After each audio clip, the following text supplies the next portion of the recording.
வணக்கம் to Pari silk centre. So இன்னைக்கு பார்த்தீங்கன்னா நம்ம கஸ்டமர்ஸ்க்கு அந்த பொதுமக்களுக்கு அவங்களோட சாரீஸ், அவங்களோட வீட்டில் இருக்க பழைய பட்டு புடவை, பழைய வேஷ்டி, அதெல்லாம் வந்து நீங்கள் என்ன பண்ணுறது, இதெல்லாம் வச்சு நம்ம என்ன பண்ண போகிறோம்னு நிறைய பேர் கன்ஃபியூஷன்லாம் இருப்பாங்க. ஸோ அந்த மாதிரி இருக்கிறவங்களுக்குலாம் வந்து இன்னைக்கு நம்ம என்ன பண்ண போகிறோம் பார்த்தீங்கன்னா, உங்களோட புடவையை நீங்கள் எப்படி பணமாக்கலாம், அந்த புடவை உங்களுக்கு என்ன வேல்யூ போகும், எதெல்லாம் எந்த வேல்யூக்கு போகும், எந்தெந்த புடவை எப்படி வரும், அதை பற்றி ஃபுல்லாக இனிமேல் நான் உங்களுக்கு சொல்ல போகிறேன். சரிங்களா?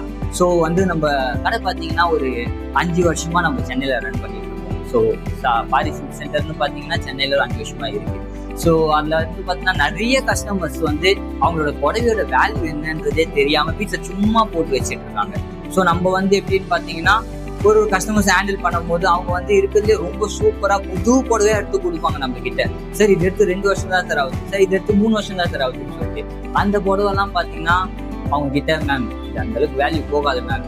அவங்க என்ன பண்ணுவாங்க, அவங்க வீடியோவில் சும்மா அவங்க எடுக்கும் போது பழைய புடவையா ஒன்று இருக்கும், மேம் அந்த புடவை எடுத்துட்டு வாங்க மேம் அப்படின்னு சொல்லிட்டு நான் எடுத்து பார்க்கும்போது அவங்க எக்ஸ்பெக்ட் பண்ணாத ஒரு விஷயம் என்னன்னா, அவங்க கொண்டு வந்து கொடுக்க நினைச்ச அந்த புது புடவை நான் எடுக்க மாட்டேன், ஏன்னா அது மோஸ்ட்லி அந்த அளவுக்கு வேல்யூ போகல. பட் ஆனால் அவங்க வீட்டில் 20 வருஷம் புடவை சார், இது 30 வருஷம் புடவை சார் அப்படின்வாங்க. அந்த புடவையை நான் அவங்க எக்ஸ்பெக்ட் பண்ணாததை விட அதிக பிரைஸ் கொடுத்து நம்ம எடுத்துட்டு வந்துருக்கோம். ஸோ அதனால நான் இதில் என்ன யோசிச்சிருந்தேன்னா, என்னடா இது நிறைய மக்களுக்கு இந்த புடவை அவங்க கிட்ட இருக்கானா அதோட வேல்யூ தெரியாம வச்சுட்டு இருக்காங்களே, சும்மா போட்டு வச்சுட்டு இருக்காங்களே, ஏன் சில பேர்லாம் வந்து பட்டு புடவையை கந்த துணியா யூஸ் பண்ணிலாம் நான் பார்த்துருக்கேன் மேடம். ஸோ இன்னைக்கு நான் உங்களுக்கு ஒரு 2 எக்ஸாம்பிள் உங்களுக்கு காட்ட போறேன். ஸோ பட்டு புடவை அப்படின்னா வந்து பார்த்தீங்கன்னா எல்லாரும் கையில இருக்கிறது எல்லாமே பட்டு புடவை அப்படின்னா அது கண்டிப்பா உண்மைதான், எல்லாமே பட்டு புடவை தான், பட்டு புடவை எல்லாமே. ஆனா அதுல வர ஜெரிகையில தான் உங்களுக்கான புடவையோட வேல்யூவே இருக்கு. ஓகேங்களா? ஸோ இப்போ ஜெரினா என்ன, புடவையில வர முந்தானையிலையும் பார்டர்லையும் புட்டாலையும் நெய்யறது. ஓகேங்களா? ஸோ அந்த நெய்யறது சில்வர்லயும் நெய்வாங்க, காப்பர்லயும் நெய்வாங்க, பிளாஸ்டிக்லயும் நெய்வாங்க. சரிங்களா?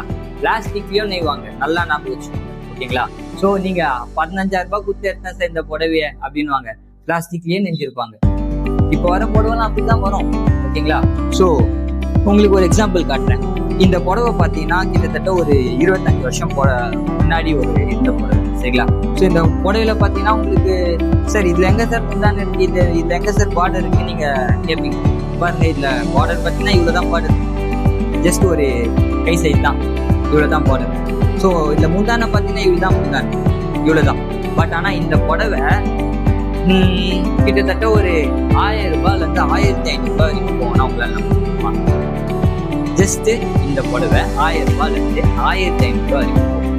அதே ஒரு கஸ்டமர் வந்து பார்த்தீங்கன்னா, சார் இந்த புடவை நான் 60,000 ரூபாய் கொடுத்து எடுத்தேன் சார், இந்த புடவை வந்து என் கல்யாண புடவை சார் அப்படின்னாங்க. இது பனாரஸ் சார். சரிங்களா? உங்களுக்கு பார்த்தாலே தெரியும்.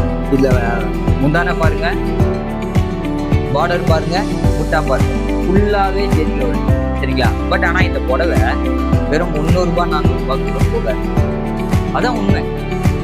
ஏன் நான் சொல்றேன்னா, இது வந்து கம்ப்ளீட் காப்பரால நெஞ்சது.